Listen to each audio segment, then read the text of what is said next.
E hoje, especificamente, irmãos, eu quero falar sobre o tema Estamos no campo de batalha. Estamos no campo de batalha. Por que a gente deve iniciar essa série? Por que nós pensamos em começar essa série de mensagens? Alguns dias eu estava orando ao Senhor e perguntando aquilo que o Senhor queria ministrar à sua igreja. Lembrando, irmãos, que toda série de mensagens, toda palavra, todo livro que a gente escolhe para estudar no GA, não é por acaso, o Senhor vai direcionando. E é como se fosse um grande quebra-cabeça. Algumas peças precisam acontecer para que a gente possa aprender. Lembre-se, nós como igreja, nós não estamos montando uma grande estrutura. Nosso objetivo não é montar a estrutura de igreja. Nosso objetivo é formar discípulos. Seja ele 10, 5, 20, 30 mil. Seja quem for que o Senhor vai enviando, nós precisamos ir formando discípulos. E formar discípulos demora. Formar discípulos demora. O Senhor Jesus ficou 3 anos com aqueles homens de dia e de noite. E no último dia, quando o Senhor mais precisava deles, eles fugiram. Então perceba como é complicado formar discípulos, demora. E cada série de mensagens serve para montar algumas coisas na igreja de Cristo. Talvez alguma série de mensagens foi usada para desconstruir coisas erradas em nosso coração e outras para construir nosso coração. Então, como eu disse, eu estava orando esses dias e muitos assuntos vieram à minha mente. Por exemplo, a gente poderia falar sobre maturidade aqui na igreja, que é um tema interessante. Nós poderíamos falar sobre santidade, sobre alegria no Senhor, sobre dons espirituais, sobre vida de oração, fé. Temas importantes e necessários para todos nós. Mas enquanto eu continuava buscando o Senhor nessa direção do que nós falaríamos nesses próximos domingos, o Espírito Santo começou a direcionar meu coração por uma série de mensagens que nós já fizemos lá atrás. Quando logo no início da igreja nós iniciamos essa série de mensagens e fizemos. E Deus me fez entender que existe uma batalha acontecendo a todo tempo em nossa volta. Uma batalha real, intensa, constante, e talvez com os nossos olhos a gente não consegue ver. Talvez com os nossos olhos a gente só percebe que o pneu furou, que o carro quebrou, que a torneira estragou em casa, que o salário atrasou, que o salário não veio. A gente consegue às vezes ver coisas físicas, mas por trás dessas coisas físicas existem muitas coisas espirituais que podem estar acontecendo, irmãos. Existe uma guerra contra a nossa fé. Contra a nossa mente, existe uma guerra contra a nossa família, irmãos, contra o propósito de Deus, contra a igreja de Cristo na terra. Existe uma guerra contra o nosso relacionamento com Jesus. E uma frase que você vai me ver falando muito sobre esses 2 meses é: ou nós lutamos, ou nós vamos morrer. Ou a gente luta, ou a gente morre. Afinal, como alguém pode, e falando sobre os temas que a gente poderia ter falado, como alguém pode amadurecer na fé se está sendo constantemente atacado? Como permanecer firmes e ter uma maturidade cristã se nem sabe que existe um inimigo tentando derrubá-lo? Como muitos cristãos vivem cansados, desanimados e presos na mesma luta porque não perceberam que a vida cristã não é um passeio, irmãos. A vida cristã é uma batalha, queira nós ou não. Eu não queria que fosse assim. Eu queria que fosse praia, água de coco, tudo lindo. Mas não, a vida cristã é um campo de batalha. É um campo de batalha. E nós estamos nessa guerra, nós estamos nessa batalha. E todos os dias existe uma luta invisível acontecendo ao nosso redor. A batalha por nosso coração, a batalha por nossa atenção, a batalha pelos nossos pensamentos, pelos nossos sentimentos, as nossas escolhas e fidelidade ao Senhor. E a boa notícia desse campo de batalha é que Deus nunca nos chamou para enfrentar o campo de batalha sozinho. Até porque, irmão, se nós enfrentarmos esse campo de batalha sozinho, nós vamos ser destruídos facilmente. É mais ou menos aquela pessoa falando: não, eu vou enfrentar o diabo no meu nome, não sei o que. Irmãos, o diabo te derruba só assim, ó. Só igual o pernilongo, assim. Mas, diferente do que muitos pensam, o Senhor já deixou armas nas nossas mãos para que a gente possa lutar. Então, se a gente entende que existe um campo de batalha, que nós não tem como sair dele enquanto não estiver lá na Nova Jerusalém, essa terra é um campo de batalha, nós precisamos aprender as armas certas, precisamos aprender as ferramentas certas para lutar. Então, durante essas próximas semanas, nós vamos estudar Efésios 6 e descobrir que Deus deixou uma ferramenta preparada, uma arma, uma armadura preparada para todos nós. Vamos ler a palavra de Deus então, Efésios capítulo 6, versículo 10. Diz assim a palavra de Deus, uma palavra final: sejam fortes no Senhor e no seu grande poder. Vistam toda a armadura de Deus para que possam permanecer firmes contra as estratégias do diabo. Pois nós não lutamos contra inimigos de carne e sangue, mas contra governantes e autoridades do mundo invisível, contra grandes poderes neste mundo de trevas e contra espíritos malignos nas esferas celestiais. Versículo 13. Portanto, vistam toda a armadura de Deus para que possam resistir ao inimigo no tempo do mal. Então, depois da batalha, vocês continuarão de pé e firmes. Assim, mantenham sua posição, colocando o cinto da verdade e a couraça da justiça. Como calçados, usem a paz das boas novas para que estejam inteiramente preparados. Em todas as situações, levantem o escudo da fé para deter as flechas de fogo do maligno. Usem a salvação como capacete e empunhem a espada do Espírito, que é a palavra de Deus. Versículo 18. Orem no Espírito em todos os momentos e ocasiões. Permaneçam atentos e sejam persistentes em suas orações por todo o povo santo. Feche seus olhos por um minuto. Pai, aqui está a tua palavra.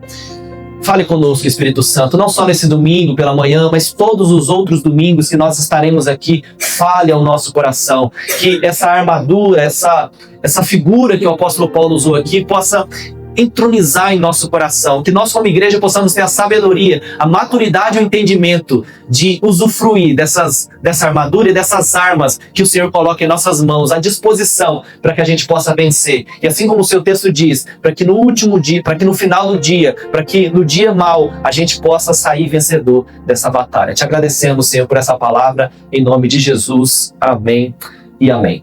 Nós temos um vídeo aí, eu queria passar e depois a gente continua a ministração.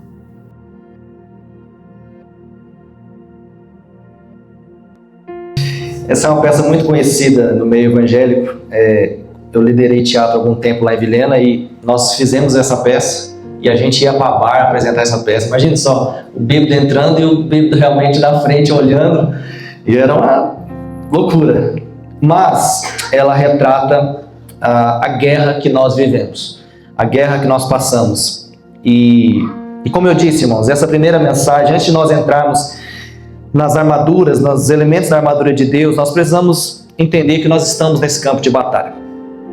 Imagina, irmãos, você acordar pela manhã e descobre que o Brasil foi invadido e que Curitiba é uma das cidades que estão sendo invadidas por uma guerra que começou agora. Imagine que você descobre que a sua casa está bem no meio de um campo de guerra. Do nada, ontem estava uma paz, mas a sua casa agora está no meio de tanques de guerra, de mísseis, de drones, hoje que a guerra é um pouco moderna, e bombas explodem ao seu redor, o som de tiros ecoa por todos os lados, pessoas começam a correr desesperadas. Imagine só a cena terrível, há gritos, há fumaça, destruição. Qual seria o seu primeiro pensamento? Qual seria a sua primeira atitude? Você levantaria para ir trabalhar? Como se nada tivesse acontecido? Você levaria os seus filhos para a escola? Você lavaria o seu carro? Você cortaria a grama? Você assistiria a televisão? Você faria um passeio no parque nesse dia? Claro que não, porque nós estamos em guerra. A guerra está acontecendo em nossa volta. A sua primeira preocupação certamente seria proteger sua vida, sua família. Todo o resto perderia importância diante de uma realidade de guerra, irmãos. Nós não passamos por isso, graças a Deus, mas existem lugares que de um dia para o outro estão no meio de uma guerra e eles nada mais faz sentido a não ser aquilo dali, a sobreviver. O problema, irmãos, é que existe uma guerra muito mais séria do que qualquer conflito entre nações. Existe uma guerra muito mais tensa. Ela não é vista pelos nossos olhos, mas ela é percebida todos os dias nas nossas tentações, nos nossos medos, nas nossas lutas, nas investidas contra a nossa fé, nas investidas do mal, todos os dias. E o fato de não enxergarmos essa guerra não significa que ela não existe. O fato de que a gente não vê tiros como a gente pode ver externamente não significa que existem dardos inflamados do inimigo, existem setas do inimigo sendo jogados contra a nossa vida. E é exatamente isso que Paulo nos ensina em Efésios capítulo 6. Ele abre os nossos olhos para uma realidade invisível. Este mundo é uma batalha, é um campo de batalha espiritual, irmãos. Nós precisamos despertar para essa verdade. A batalha, ela é real. E assim como nós não faríamos nada se nós estivéssemos em guerra física, nós precisamos entender que algumas coisas precisam ser feitas antes. A prioridade é se proteger, a prioridade é ter as armas certas nas nossas mãos, para que a gente possa permanecer firme no dia mau. É isso que o texto está falando. A batalha é real. Existe uma frase que resume muito bem a vida cristã, irmãos. O cristianismo proclama paz, mas nessa terra ele precisa viver em guerra. O cristianismo, ele proclama a paz para aquele que o recebe, e ele recebe um selo, ele recebe um passaporte para a eternidade, mas enquanto nós estamos aqui, ao mesmo tempo que nós temos livre acesso ao céu, a essa terra nós temos resistência. Nós sofremos resistência. Nós anunciamos o príncipe da paz, mas caminhamos em um mundo onde existe oposição ao reino de Deus. Ao longo do Novo Testamento, irmãos, a vida cristã é descrita de várias formas. Em alguns momentos ela é comparada a uma caminhada. Em outros momentos ela é comparada a uma corrida que exige perseverança, mas uma das imagens mais frequentes é de um soldado em combate. A imagem cristã, a vida cristã, ela é comparada a um soldado que está numa batalha, que está num campo de batalha. E Paulo fala sobre lutar o bom combate. Nas suas últimas palavras ao seu discípulo Timóteo, Paulo já está condenado à morte e ele falou: lutei o bom combate. O que ele falou? O que ele está querendo dizer? Que durante a vida dele, ele esteve no campo de batalha, mas ele lutou, ele continuou firme. Ele fala sobre vestir a armadura de Deus, ele fala sobre resistir, permanecer e enfrentar as ciladas do inimigo. E a Bíblia não apresenta a vida cristã como um passeio, como eu já tinha dito. Ela apresenta a vida cristã como um campo de batalha. E quem não entende isso acaba lutando de maneira errada. Quem não entende isso acaba lutando contra os inimigos errados. A gente vai ver daqui a pouco. O nosso problema, irmãos, é que a gente quer brigar com gente. E gente não é o nosso inimigo. O inimigo nos confunde tanto às vezes que nós começamos a destruir entre nós, quando na verdade o nosso inimigo é ele. E a gente começa a lutar as guerras erradas, a gente escolhe os inimigos errados, a gente escolhe as armas erradas, a gente escolhe com quem vai lutar essa batalha do nosso lado errado. Por isso nós vamos aprender durante toda essa série. Tem um autor chamado Ray Stedman, que ele diz bem assim: o apóstolo Paulo nos diz que a vida é uma batalha, um conflito de vida ou morte entre forças opostas. Se tentarmos ignorar o conflito, se não escolhermos com firmeza o lado certo, não vestimos a nossa armadura e não tomarmos nossas armas para a batalha, inevitavelmente ficaremos chocados e abalados pela realidade espiritual. Poderemos até nos tornar vítimas de uma batalha que achamos que poderíamos fazer sumir num passe de mágica. Posto isso, irmãos, a primeira coisa que nós precisamos aprender com esse texto é com quem que nós estamos lutando. Com quem nós estamos lutando? Olha o versículo 12. O que diz o versículo 12? Efésios capítulo 6, versículo 12. Pois nós não lutamos contra inimigos de carne e sangue, mas contra governantes e autoridades do mundo invisível, contra grandes poderes deste mundo de trevas e contra espíritos malignos nas esferas celestiais. Então a primeira coisa que Paulo quer nos ensinar é o seguinte: quem nós não devemos lutar. Ele está dizendo, olha, a nossa luta, pois nós não lutamos contra inimigos de carne. Antes mesmo dele dizer com quem nós devemos lutar, Paulo quer nos ensinar quem nós não devemos lutar. E isso é muito importante porque um dos maiores erros de um cristão é identificar o inimigo errado. Imagine só, começar a matar quem é do seu próprio time e esquecer que o inimigo realmente que nós deveríamos lutar está tranquilo. E isso é muito importante, irmãos. Quantas vezes nós gastamos forças brigando com pessoas? Quando a verdadeira batalha está acontecendo em outro lugar? Quantas vezes nós tentamos vencer uma guerra espiritual usando armas humanas? É como a gente ir para a guerra física com estilingue e achar que vai matar todo o exército inimigo. Não vai matar. Paulo nos alerta que antes de aprender a lutar, nós precisamos aprender a identificar o verdadeiro inimigo. Nós precisamos ter claro em nossa mente quem é o nosso verdadeiro inimigo. Nosso verdadeiro inimigo não é o nosso irmão, não é nosso pai, não é nossa mãe, não é os nossos filhos, não são o nosso patrão, os empregados, não é a sociedade. O nosso inimigo é Satanás e os seus anjos.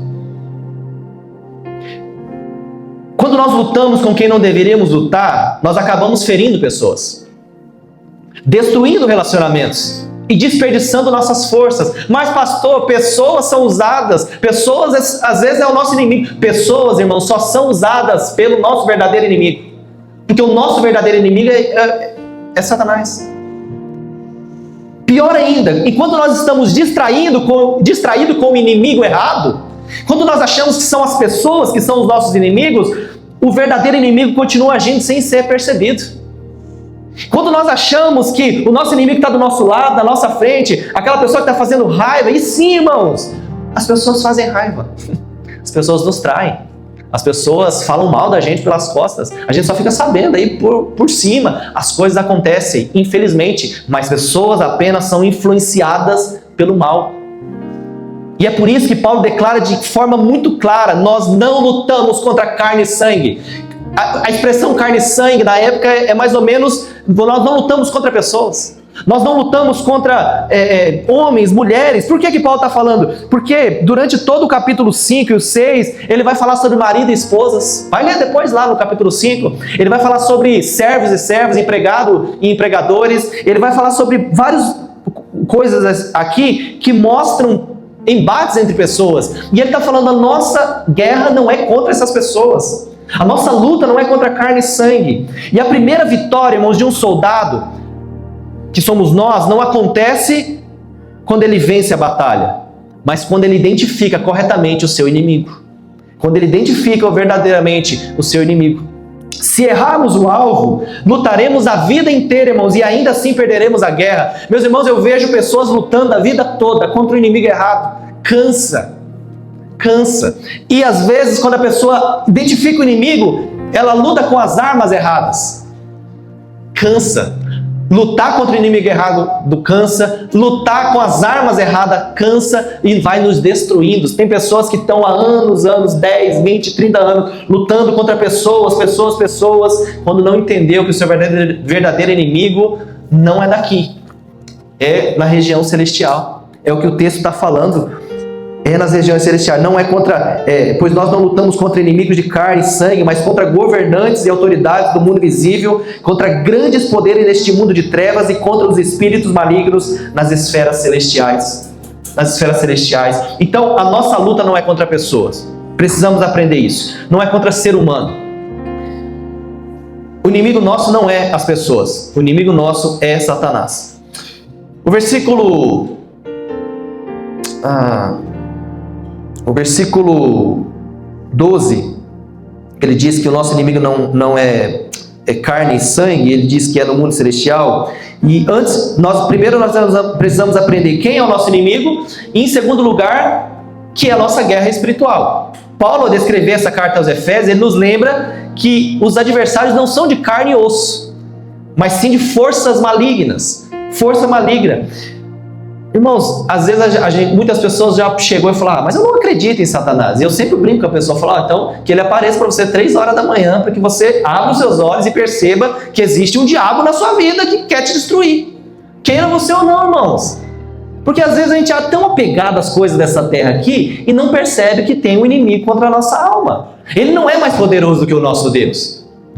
O objetivo aqui, irmãos, não é causar espanto ao ponto da gente, meu Deus, e agora? Não, o objetivo é saber que existe uma batalha, existe um inimigo, mas existem ferramentas para vencer esse inimigo. Existem ferramentas para continuar firmes nesse mundo tão difícil. Existe. Essa guerra não é física, ela é espiritual. E o diabo é o inimigo, é o nosso inimigo, e ele não está sozinho. Ele tem anjos caídos que fazem parte do seu exército. Os demônios não descansam nem tiram férias, irmãos.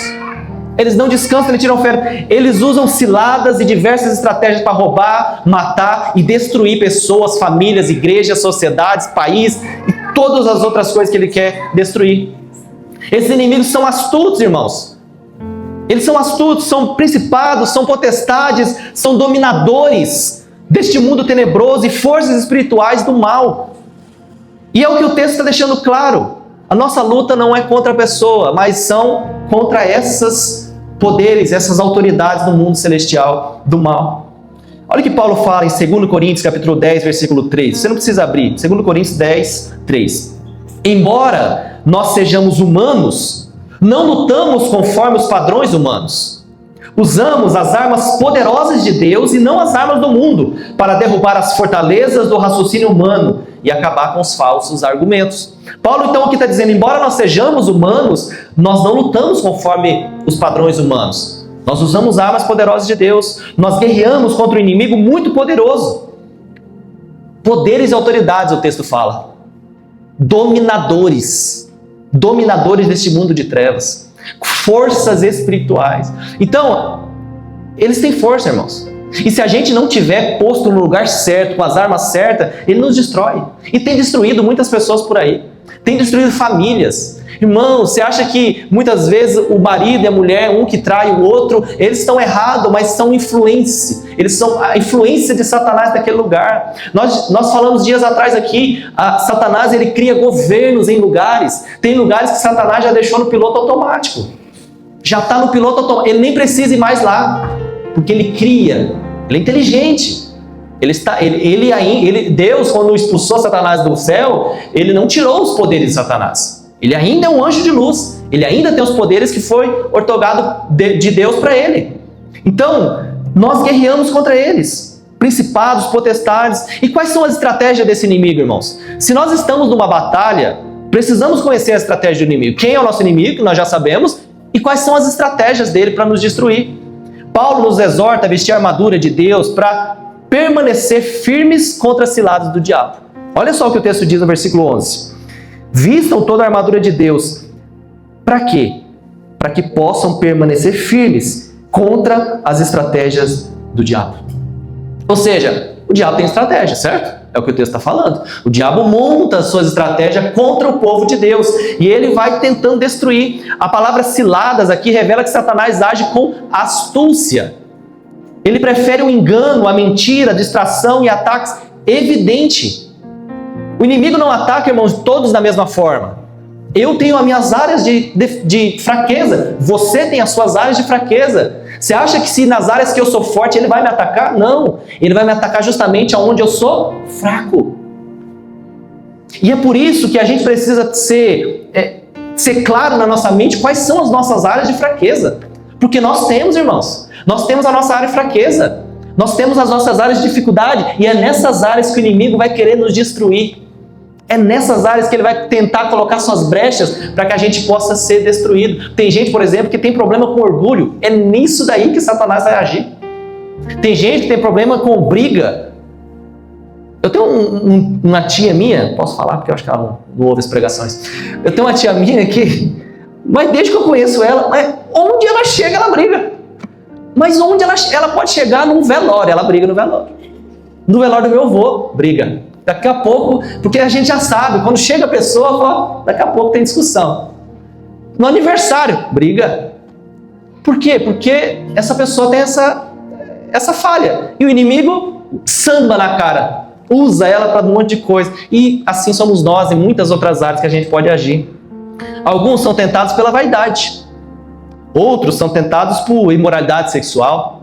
Outros são pela ganância, pelo orgulho, pela amargura. Feriu a pessoa há 70 anos atrás, eu não perdoo porque essa pessoa me fez mal e tal. Amargura no coração. Satanás usa essa amargura para ir destruindo essa pessoa. Vai colocando setas no meio dessa pessoa para ir destruindo. Talvez muitos possam ter um desejo pelo poder, desejo pelo dinheiro. Irmão, você sabia que tem pobre que não tem nada na conta e que é avarento? E que é avarento porque pensa mais no dinheiro, mesmo não tendo dinheiro, do que quem tem dinheiro. Pode ser. São armadilhas, irmãos, que pouco a pouco enfraquecem a nossa fé e o nosso relacionamento com Deus. E além das tentações, o inimigo também usa pressão. Olha o que o versículo 13 fala: portanto, vistam toda a armadura de Deus para que possam resistir ao inimigo no tempo do mal. Ou seja, o texto está falando que existe o tempo do mal, o tempo difícil. Quantos aqui já não passaram por desertos, irmãos? Quantos aqui já não passaram por dias difíceis? Quantos aqui já não recebeu uma notícia, um WhatsApp, uma ligação de uma notícia ruim? Quantos aqui? Todos nós. Nós temos os dias maus. E quando nós estamos com a armadura de Deus, nós conseguimos resistir o inimigo no tempo do mal. Por quê? Porque é no tempo do mal que o inimigo mais tenta. É no tempo em que não tem o dinheiro que o Satanás chega e fala: viu só, seu pai não é o dono do ouro da prata, e aí você vai ficar aí nessa moleza? É no tempo onde a gente está doente, enfermo, talvez internado, que Satanás chega e fala: e aí? O Senhor não carregou sobre ele todos os fardos, todas as enfermidades? Satanás vai usando nesses tempos difíceis, irmãos. Nos dias difíceis, é por isso que o texto está falando, que a gente possa resistir ao inimigo no tempo do mal. Então, depois da batalha, vocês continuarão de pé e firmes. Ele usa pressão. São momentos em que as lutas parecem vir de todos os lados. São momentos em que temos problemas familiares, enfermidades, crises, desânimo, medo. São momentos que às vezes a gente não quer ver ninguém. A gente passa por isso, irmãos. E são nesses momentos que, se a gente não tiver revestido, nós somos destruídos. Porque ou a gente luta, ou a gente morre.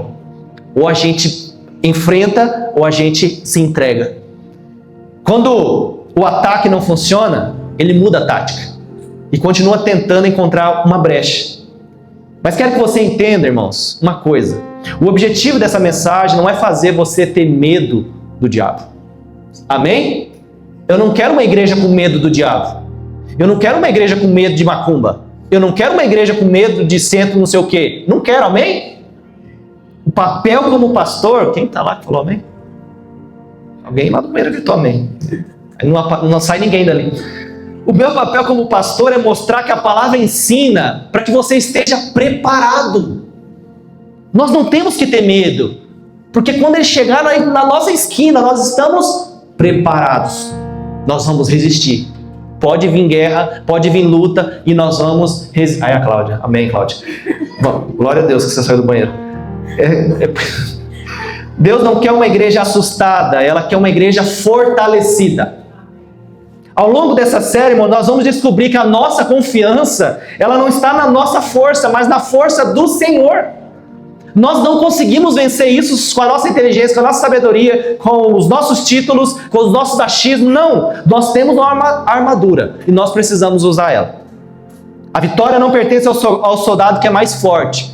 A vitória pertence àqueles que permanecem revestidos da armadura de Deus. Revestidos da armadura de Deus. E por fim, como nós podemos vencer essa batalha? Primeiro, nosso inimigo, precisamos identificar, Satanás.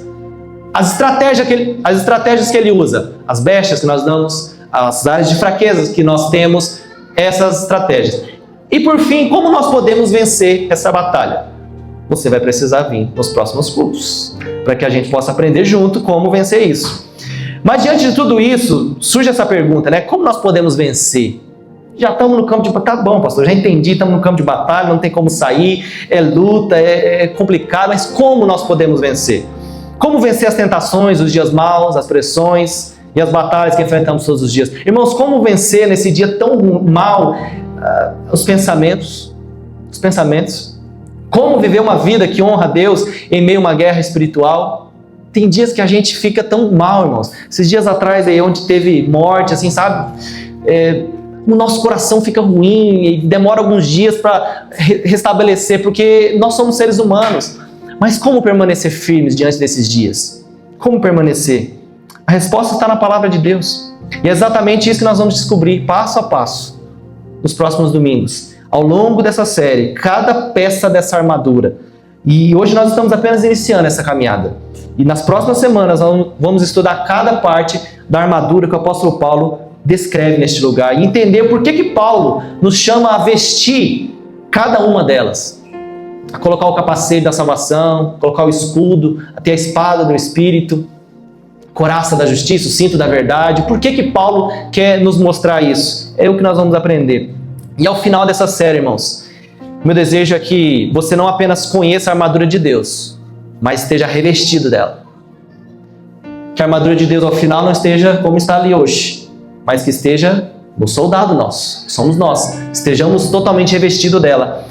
E que nós saímos preparados para enfrentar as batalhas da vida, com confiança, discernimento e fé, para que quando o dia mal vier, vai vir, nós vamos chorar, nós vamos sofrer, vamos ter ansiedade, nós vamos passar por dias difíceis, mas espera aí, o choro durou uma noite, pela manhã vem a alegria, vamos continuar, vamos permanecer. Porque, irmãos, nós sofremos, está tudo bem, Tá tudo bem você ter um dia de ansiedade, tá tudo bem você ter dias difíceis, choro, não querer ver ninguém, tá tudo bem. Eu não tenho problema. Se você falar, pastor, essa semana eu não quero nem ver a sua cara na minha frente, amém, glória a Deus. Mas na próxima, a gente tem que se ver. Porque o deserto é um tempo, irmãos. O deserto é um tempo. O deserto precisa passar. O dia mau passa. Olha o que o texto fala. Então, depois da batalha, depois que acabar a batalha, vocês possam continuar em pé e firmes. Continuar em pé e firmes. E Ele nos chamou para permanecer firmes e resistir o dia mau. Olha o que o versículo 10 diz. O primeiro versículo que nós lemos. Uma palavra final. Sejam fortes no Senhor e no seu grande poder. O apóstolo Paulo aqui, irmãos, ele quer finalizar a sua carta. Capítulo 6 de Efésios é o último capítulo da carta. Ele começa a dizer muitas coisas. Essa carta é tão forte e ele quer finalizar essa carta com chave de ouro. Ele quer finalizar bem as suas palavras. Antes de Paulo finalizar falando sobre essa guerra, essa batalha, ele diz uma palavra final.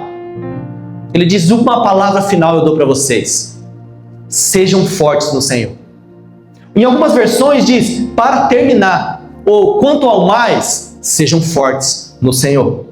Paulo não quer encerrar a carta de qualquer jeito, ele quer finalizar talvez falando a coisa mais importante de toda a carta.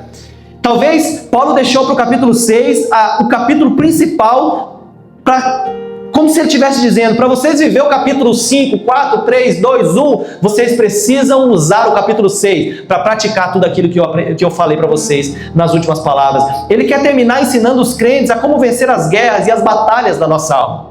E ele diz uma palavra final. Quanto ao mais, eu quero terminar dizendo, sejam fortes no Senhor e no seu grande poder. NTLH diz, tornem-se cada vez mais fortes. Ou seja, é como se fosse uma escada, cada vez mais. Semana que vem, esteja mais forte do que hoje. Continue sendo mais forte do que hoje. Não é porque nós vamos, pela nossa inteligência, não. É porque no Senhor nós vamos conseguir ser fortes. É o que Paulo fala, quando eu estou fraco é que eu sou forte. É a vida cristã. É quando eu sou fraco, é que eu percebo que existe um grande poder no Senhor. E existe um grande Senhor que Ele é forte. E é Ele que me faz forte. Essa batalha, irmãos, exige um fortalecimento específico no Senhor. Por parte das nossas vidas. Fortalecei-vos. Sede fortalecidos. Outras versões diz. A palavra no grego significa fortaleza. Tornar-se forte. Então, quando Paulo está falando, sejam fortes do Senhor, Paulo está falando de uma construção. Paulo está falando, essa semana você vai aprender a ser forte. Na semana que vem você vai ser mais forte ainda. E perceba que conforme a gente vai passando o tempo, nós vamos colocando peças da armadura e aprendendo essa peça da armadura e praticando essas peças de armadura. Ninguém poderá entrar numa batalha enfraquecida, irmãos. Essas palavras não nos chamam para uma fortaleza baseado em nossa própria habilidade, na confiança, em nossa força física, capacidade. É baseado no Senhor. É a mesma coisa de ministrar uma palavra, de ministrar um louvor, de você discipular alguém. Não é por nossas próprias forças. Nós não conseguimos. Eu não consigo convencer ninguém. Você não consegue convencer ninguém. É só Deus. Nós somos instrumentos para levar a verdade. E através dessa verdade o Senhor nos faz forte, nos transforma, converte o nosso coração, transforma o nosso coração. E essa guerra só se vence quando encontramos força no Senhor. É no Senhor. É por isso que nos dias maus a frase mais dita é que o Senhor te fortaleça. Que o Senhor seja sua fortaleza. Porque é o que realmente é. É só o Senhor. Essa guerra se vence quando nós somos fortalecidos no Senhor. João capítulo 15, versículo 5 diz: sem mim nada podeis fazer. Vocês não podem fazer nada sem mim. Filipenses 4,13 diz: posso todas as coisas naquele que me fortalece. Posso todas as coisas naquele que fortalece. Em outra versão fala, posso todas as coisas por meio de Cristo, que me dá forças.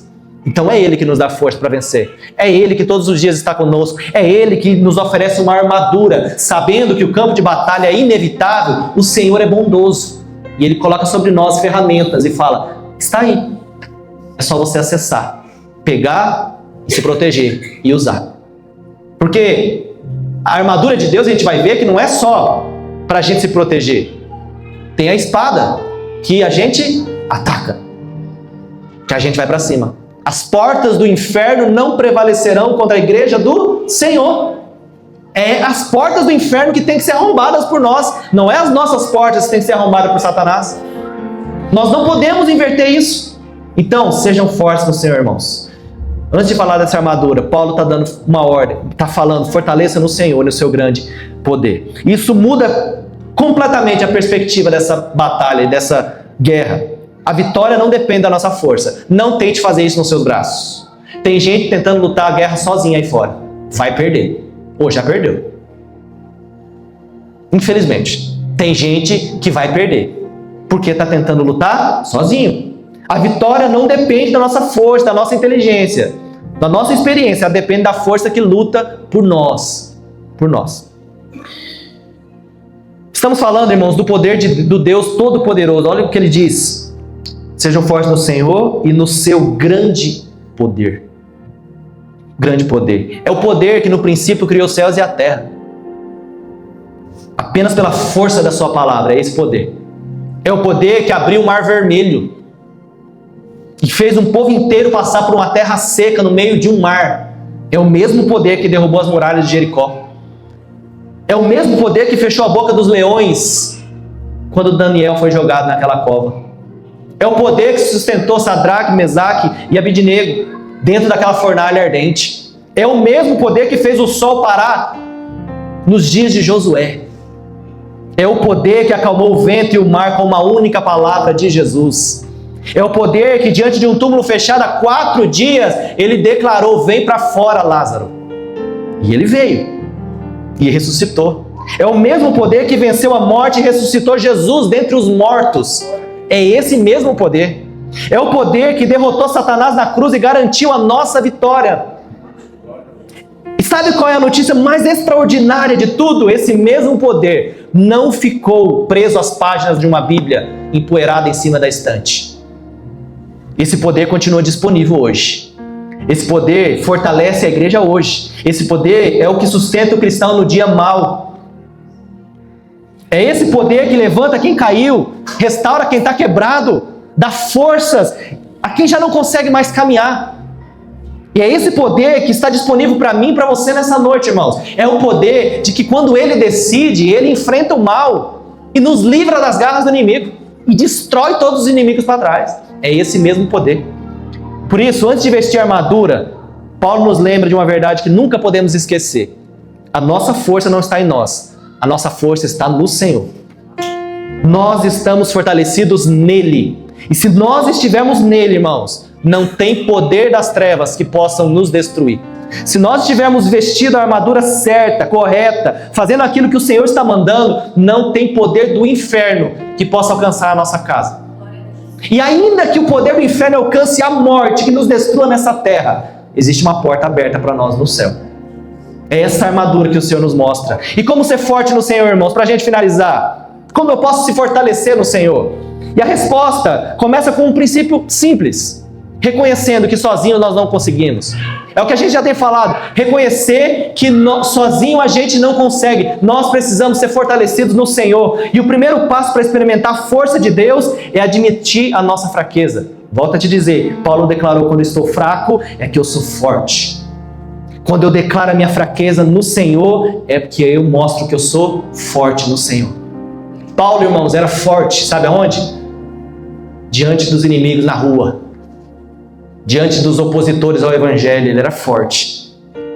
Mas quando Paulo se ajoelhava, ele era fraco.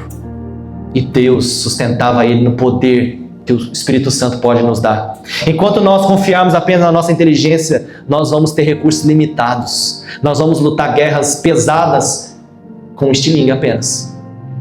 Com estilingue apenas. Em segundo lugar, irmãos, nos fortalecemos ao cultivar um relacionamento diário com o Senhor. Ninguém se torna forte espiritualmente apenas vindo ao culto uma vez por semana. Não faça do culto de domingo um amuleto. Da mesma forma que eu falei domingo passado, não faça da ceia do Senhor um amuleto.